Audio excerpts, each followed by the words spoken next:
Welcome to the Mission Manhood podcast, where mature masculinity is celebrated and encouraged. I'm so glad that you're here. My name is Angela Abad, and I will be your host. Every week or so, I interview a man who is working in the men's movement to help men grow and thrive in their masculinity, or someone who exhibits characteristics of mature masculinity. Sometimes I interview people who have a perspective I believe would be beneficial to those of us who are interested in seeing masculinity thrive. Thank you so much for joining, and I hope you enjoy the episode.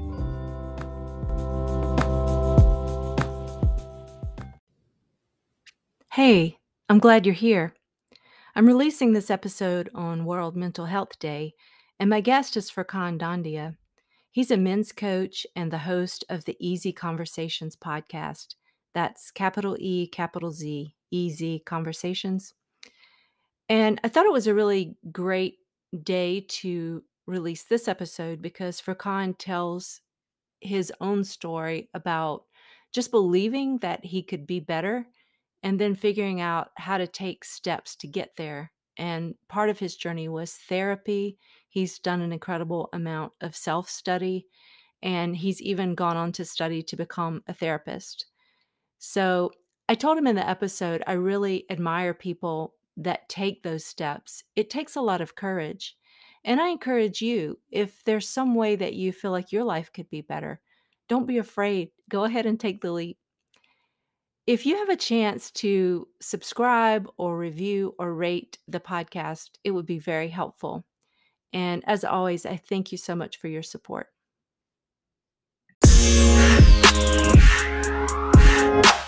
Hi, Furkhan. Hey. How are you today? I'm good. How are you? I'm doing really well. It's nice to finally talk to you. I feel like we've been kind of planning this for a while. Yes. It's been in the works, I guess, for a little bit, but yeah. And I have to say, Furkhan, you made my podcast dreams come true. Really? I always wanted to be a guest on a podcast, and you asked me to be a guest on your podcast. So that was the first podcast I'd ever been a guest on. So thank you for that. You're welcome. I really enjoy following you. I feel like you have a little bit different emphasis than some of the men that I follow. And I love that you are a seeker, and it's like you're always trying to incorporate new ideas and new knowledge and learn. And then you share that back with people. So I really enjoy your site. No, thank you. I appreciate that. You have a podcast. Can you tell us a little bit about that and the work that you do? Yeah. So my podcast is called Easy Conversations. So it's EZ Conversations, which the EZ is kind of a bit of a play on words. Basically, the name of my page is Eunoia Zen. And what I was hoping to do with the podcast was really, I would find often when I was hanging out with other men, especially my own friends, we'd get into very deep conversations about life and, you know, what is our purpose in this world and what are we here to do?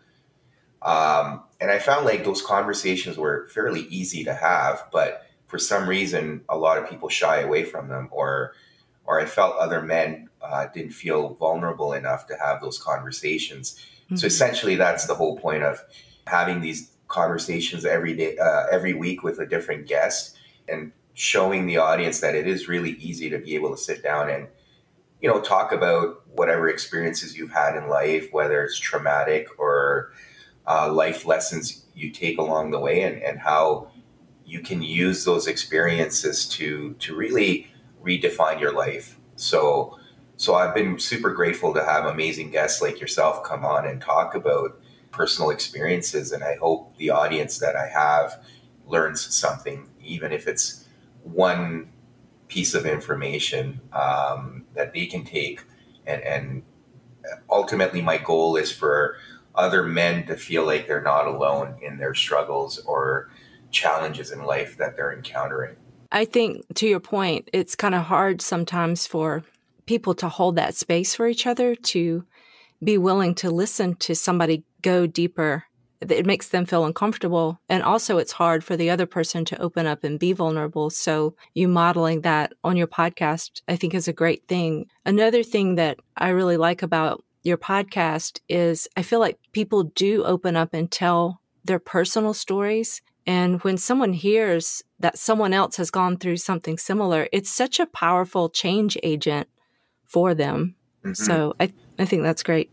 Yeah, and I've been humbled. I've had a few people reach out to me and tell me how, just listening to a specific episode, how it's helped them feel like there is support there, or they're not alone, and that they can also ask for help. So, when you hear things like that, it kind of helps knowing that whatever you're trying to, the goal you have, you're actually achieving in a sense that other people are able to relate. Mm-hmm.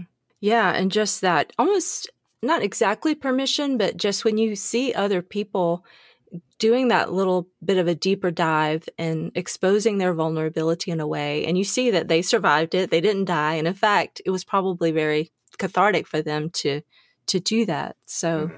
it's a great modeling. Speaking of people's stories, can you tell us a little bit about yours? Yeah, I mean, it's been it's been quite the journey, but I went through the motions like most people. But in my 20s, I was just working hard, going to school, you know, wanted to become an engineer and have this career and had these dreams of all these things I wanted to achieve at different stages of my life. And I did all that, and then at 30, my son was born. I remember starting to think about it. I'm like, well, what is my purpose in life now?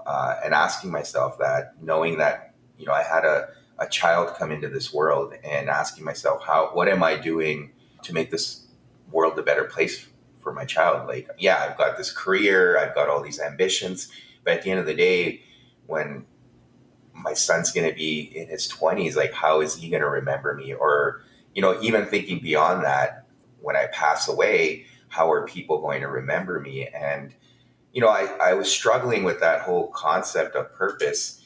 And I went through a separation, divorce, like in my mid 30s. And yeah, that really impacted me. And, I remember there was an initial period where I felt really alone and isolated. And I also kind of felt like a victim. But ultimately, I remember going through that motion of recognizing that, yeah, I've made some poor choices myself and poor decisions. And I could sit here and be a victim. But at the end of the day, I need to take control of my life. I need to take responsibility of how I'm going to redefine myself. So, I started seeking therapy, going to see a counselor regularly, and really digging deep on childhood trauma, certain patterns I had developed in life. One of the things I realized, and this has probably been more recently, that even the relationships I was getting into was almost like seeking validation that I didn't have from my mother. So having that awareness really has helped me. And I mean, I'm not saying I've figured it all out. I'm still making mistakes. I'm still learning. And that's kind of the biggest thing I think I've given myself permission that, I'm still going to make mistakes. And there's a difference. If I'm going into a situation making poor choices knowingly, then I haven't learned my lesson. But if I'm going in with an open mind and I'm okay with failure and to learn from it and do better next time, that's kind of my goal. And perfection is not my goal. My goal is to continue to learn and Yeah. do better every day. I love the way you just put that, because I think a lot of people get locked up in fear, so they're afraid to take risks. But the way you're looking at it is you're giving yourself a lot of grace. Like, you're not perfect and you don't know everything. Just go try. Yeah. And then you can kind of regroup and learn from it. Yeah, that's the goal. And that's what I try to tell everyone I work with, or my friends, that at the end of the day, we're here as students of life, right? We don't have a instruction manual on life or how to go about doing things. We're all going to make mistakes. We're all going to learn from them. And I think that's kind of been my transition. Like, whereas in my younger years, like, I was really hard on myself for making mistakes. And I quite often remember the narrative I would have in my head where it was like, you should know better. Yeah. But I think it's like Maya Angelou said, right? It's when you know better, you do better. So it's learning from those mistakes and then giving yourself the opportunity to do better. Mm-hmm.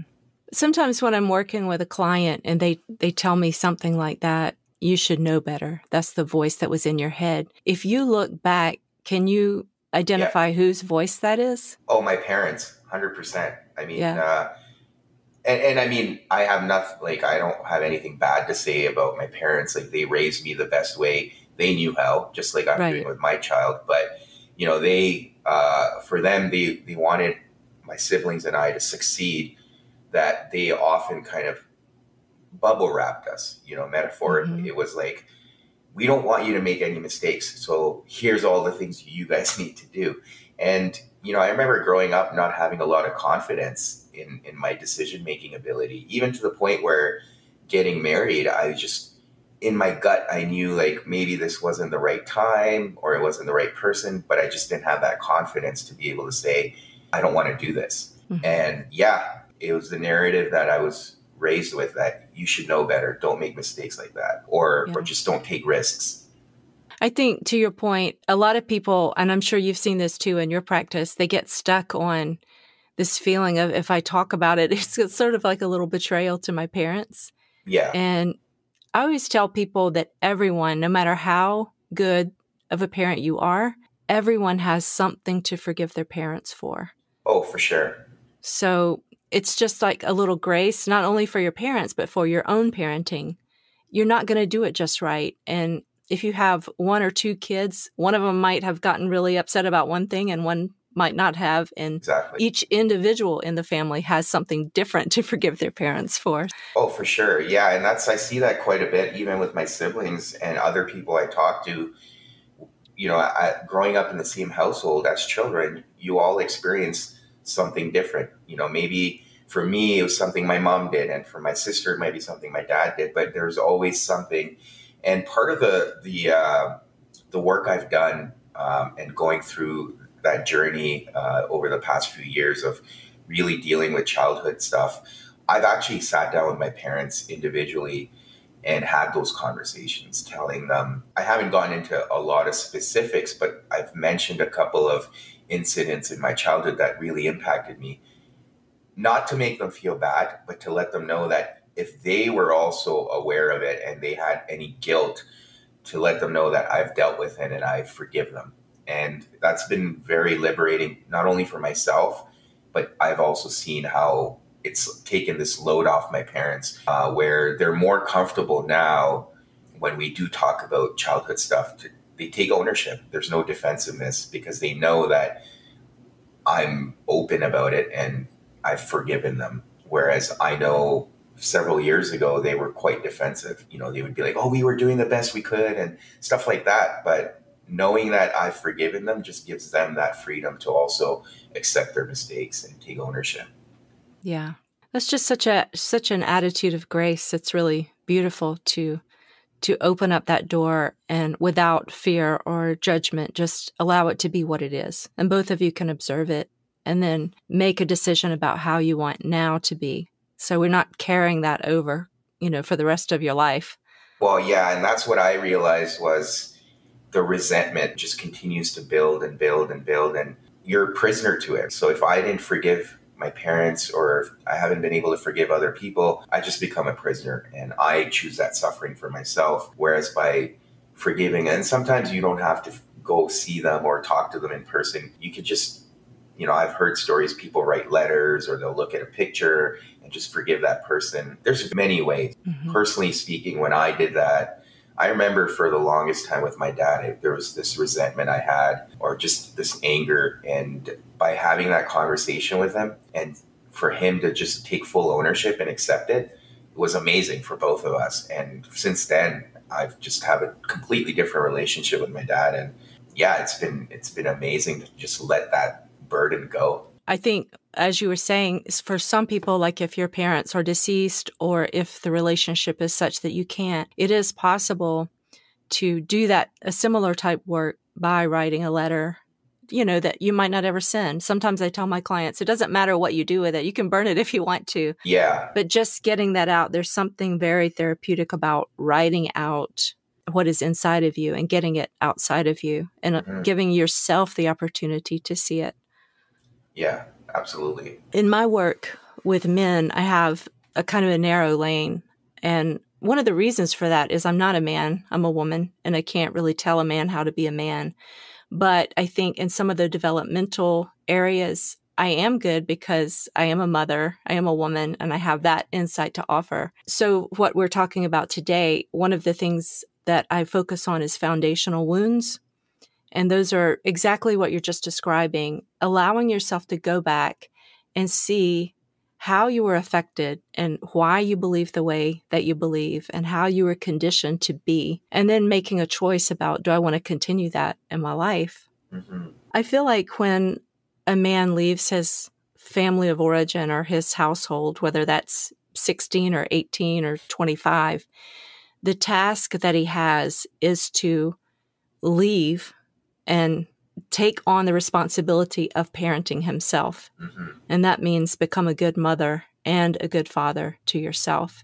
So you're nurturing and caring for yourself, and you have lots of structure and order, and you're not outsourcing that anymore you're not expecting your parents to be something that they never were. Mm-hmm. You're not trying to fulfill that by finding a relationship that will give that to you. You're doing that for yourself so that you can establish healthy relationships with others. Absolutely. And one of the things I read recently, and I mean, I could see truth to it as well, is when you don't release that, whatever it is against your parents, you almost project that onto your children. And you're Yes. basically treating them the same way that you were treated. And until you don't do that work and you don't let it go, or whether it's forgiveness or doing the therapy, whatever it takes, you're going to keep projecting that onto your children. And it just becomes a vicious cycle if it's not dealt with. Yeah, absolutely. I was mortified when my children were young to find myself saying the exact words that I so despised when I was a kid, Yeah. And I think it goes back to what we said earlier when I said, whose voice was that? And you said, my parents. Obviously, the work that you've done now is to take ownership of that and decide how you want to be in the world. And that includes parenting your kids. I would say for anybody who's finding themselves in that situation, just developing sort of an inner practice, examination of consciousness at the end of the day, without judgment, go through, how did I react in that situation? How would I have preferred to react in that situation?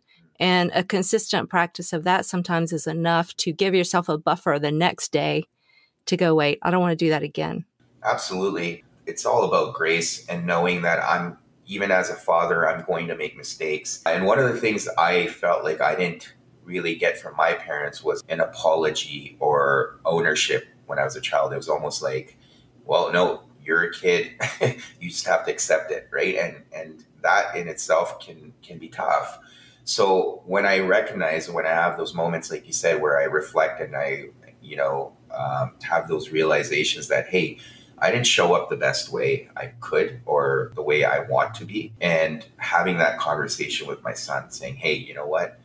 I poorly handled that situation. I'm sorry. And next time I will know better. I will do better. And I hope you can forgive me. So having those conversations and having that relationship with my son, I've noticed also in him that he's also able to take ownership. But we have this relationship now where we both know that we're going to make mistakes. We can take ownership and forgive each other and move on. Sometimes men feel like that's going to make them seem weak in the eyes of their children or their spouse. But what it actually does is it's modeling the way I want this family to operate. Mm-hmm.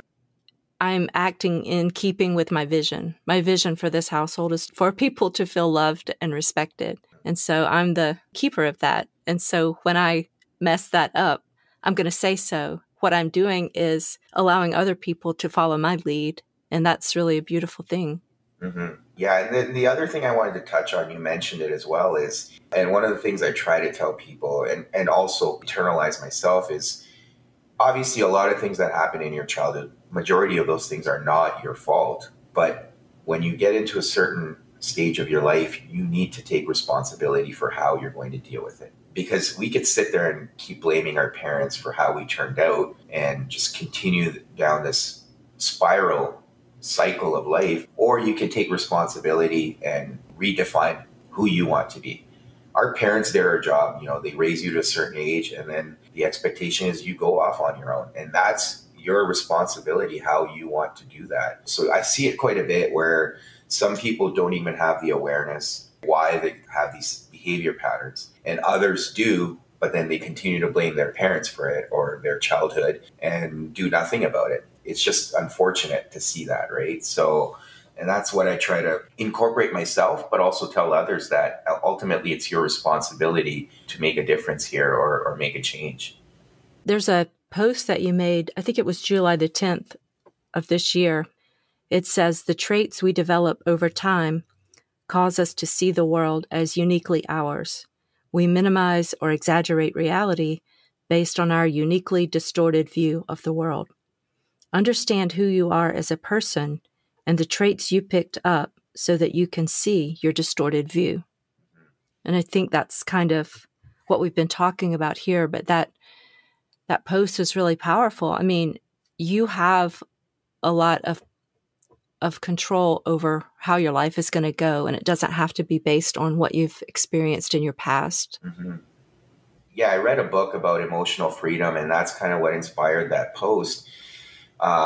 Basically, reading through that, what I realized is because of our experiences in life, whether it's childhood or adolescence, we do end up having a distorted view of the world. You see that even in relationships, especially when you're in romantic relationships. When you get into an argument or a conflict, both people have such a different perspective on what happened. Meanwhile, an objective person, a third party sitting there would be like,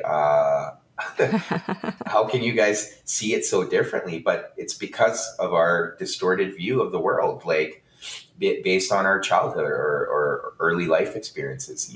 For me, if I'm sensitive about something and my partner did something, I will see it so much more differently than her.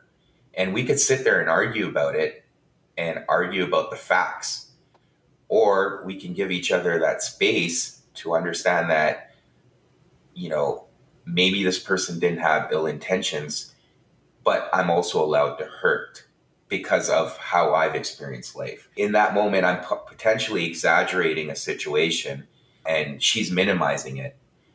And there might be another situation where she might exaggerate a situation and I might minimize it. But it's understanding that we both have a different perspective based on how we grew up in this world. And it's having that compassion and safe space for each other where you can feel those things.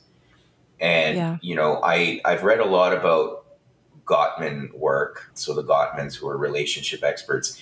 And when you criticize someone or you stonewall them or you get defensive in any of those situations, you're basically telling the other person that, hey, your hurt doesn't matter, or the way you feel right now, you shouldn't feel that way.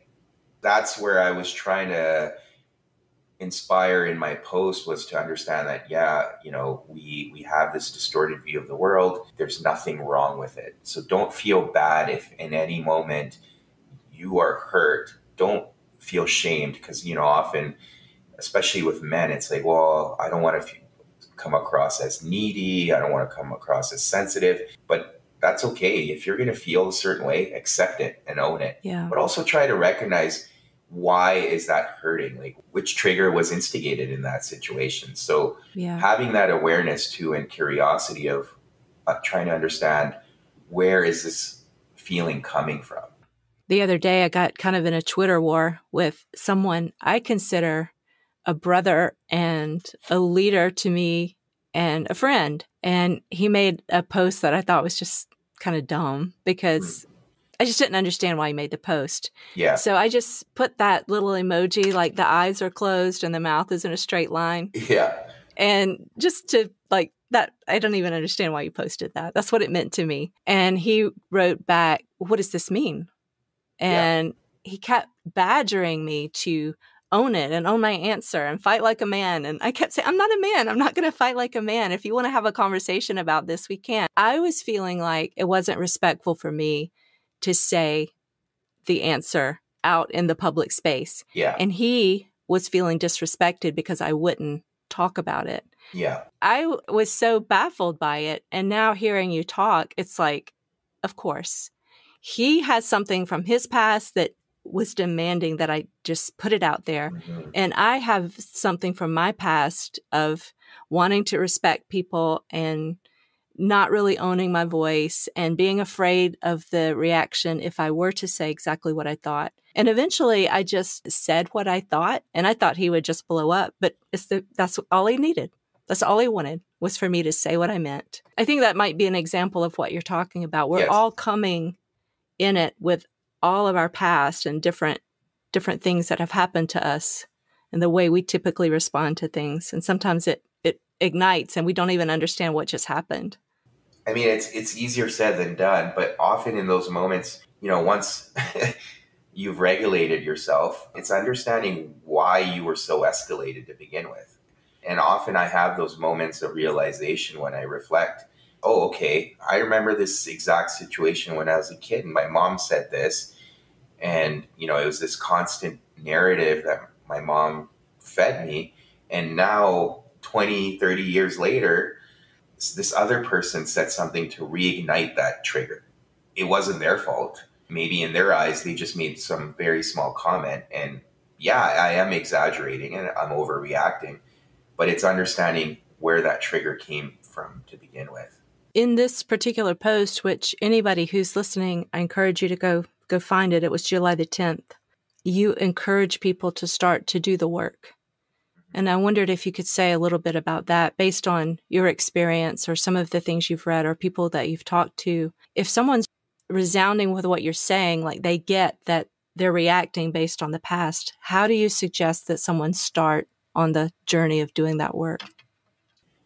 There's a different approach for everyone, right? And in my case, what really helped me was going for therapy and dealing with traumatic events. So one of the methods of therapy I used was EMDR. So for people that don't know what that is, what the therapy does is, so I actually learned more about it from a neurological perspective. So that was cool. But when your eyes are engaged, whether it's moving side to side or just blinking, and it allows your brain to reprocess things very quickly.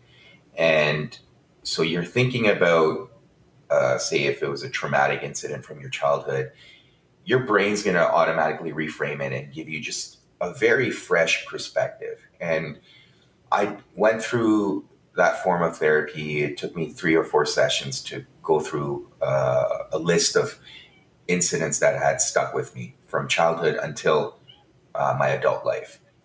So what it allowed me to do was recognize those incidents and the narrative they fed me and how I've repeated that narrative throughout my life. So one of the things that worked for me was then setting up positive affirmations to counteract that dialogue and repeating that to myself every day, especially when you're triggered. And I know, again, it's hard because when you're triggered, you're just so flooded and you're escalated. But if you can just breathe through that trigger and repeat those affirmations to yourself, it can make a huge difference. It could just calm you down and recognize that maybe the specific situation in the moment is not as bad as you think. If you can identify those situations and really be curious with yourself to understand, okay, anytime you're triggered and you're reacting a certain way, is that reaction appropriate for that situation? And we all have those moments where we know that, okay, I'm getting way too upset right now and it just doesn't feel good. It doesn't feel right. You start doubting yourself, saying, okay, well, do I need to react this way? So if you have those moments of doubt or where you're questioning yourself, then really dig into it. Try to unpack it and understand, okay, well, where is this coming from? Where is this trigger coming from? Which situation in my life set this trigger up? And then you can start doing that work and understand. And I encourage everyone to seek therapy. I know it's not always the most affordable thing, but even if you go for a session or two, it can make a huge difference. And then you can start doing the work yourself.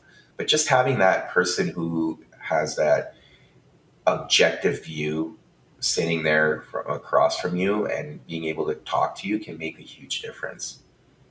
Going back to what we said about you becoming a good parent to yourself, I think a lot of times that fear or that overreaction is sort of coming from that inner child that is remembering. And if you have a practice of getting centered and being mindful, and you can sort of observe that and decide how you want to respond, to me, that's an example of being a good parent to yourself.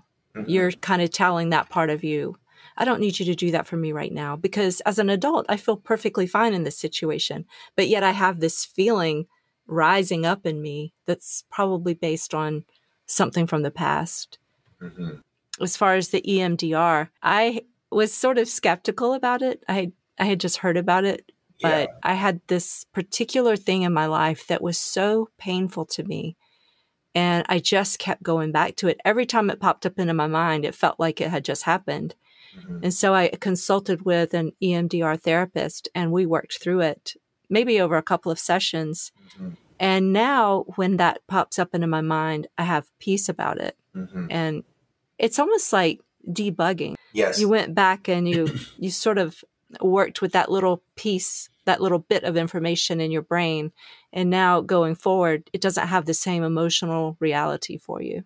Absolutely. Yeah. I mean, for me, going through a couple of incidents from childhood, I just reframed it and looked at it from a different lens. And that's ultimately the goal, is to reframe. And it's powerful because you can actually use that even in your present life. If something happens, if someone says something, or your partner does something, being able to reframe it and saying, okay, what it was going on for them to say that or do something like that. And that allows you to, again, liberate yourself and not take it personally. But it's always easier said than done, because I still struggle with it. There's situations where I take it personally even now, and I get upset, I get hurt. But I'm able to work through it a lot quicker now. And it's like anything you do in life, and I like to use sports analogies. Like, it's like playing a sport. You need to practice. Even the professional athletes, they practice every day, even though they are the best at their craft. They are still practicing every day. So this is one of those things that we're not good at it. We're still learning, but we need to continue to practice to get better at it. And I love that you brought in, again, that theme of grace. Is with maturity and with practice. It's funny to me, like some of my clients, they'll get really good at identifying and ministering to their inner child, and they feel confident that they're a good parent to their parts, so to speak. But then when they encounter like their spouse or partner, and they just get so flustered, and just to say, hey, have you considered that their inner child might have had a reaction to that? Yeah. And it's like, oh, of course. Yes, they have an inner child too. And being able to extend that grace to another is really powerful for relationships. Yeah. And I think those types of relationships are the ones that test us the most. Yes. There's so many emotions involved. There's trust. There's vulnerability.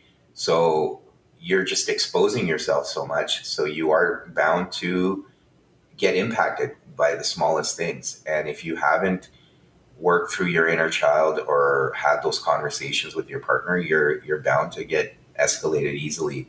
Quite often when people are like, oh, I don't want to be in a relationship for whatever reason, it's because they're afraid of getting challenged or tested. It's easier to be friends with people. They're not going to test us the same way. Right. I agree. Yeah, love is very risky for a lot of reasons. For sure. One thing that with my clients that I really admire is just walking through the door. It's like one day you woke up and said, I believe my life can be better. And you start to take action toward that. And just understanding your story a little bit better, going on your website and kind of reading your bio, it's like you were in one place and you decided that your life could be better. And you just went on this journey of of learning, which ultimately led to you becoming a therapist. Well, I'm working towards that. It's just so amazing. Like, you never know once you start that healing journey where it's going to take you. Mm-hmm. Yeah, no, it's been great just being able to learn so much. And that's part of my, with my posts, as you've referred to, is the goal is to, like, I read and I learn about it, and then I try to share it in a way that's relatable and for it to be able to resonate for people. But yeah, like anytime I pick up a book and I read there's something that I learn about myself. For me, the biggest thing is being able to go seek that information so I can apply it. It's kind of like I had to do it in a few different stages. And it started with therapy and really putting myself out there and being vulnerable, stepping out of my comfort zone. The perspective I had on therapy, even 10 years ago was, if you're going for counseling or therapy, you've already accepted defeat. You've accepted you've failed. That's how I viewed it until I didn't try it. And then when I started going for therapy, I realized how beneficial it was. And therapists I would go see, they would tell me to go read this book, or I would come across a book myself, and I'd start reading and recognizing all these patterns I had and how I can shape my life to go on a different direction as opposed to the direction it was headed in.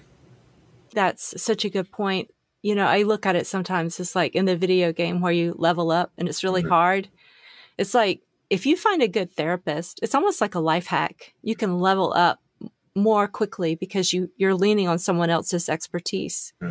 And for someone who's gone to someone they didn't gel with or vibe with or whatever, I would always tell people, don't be afraid to try again. Don't be afraid to just cut and try someone else. Yeah, the two biggest points I try to make with people is, first of all, you're not going to find the right therapist right away.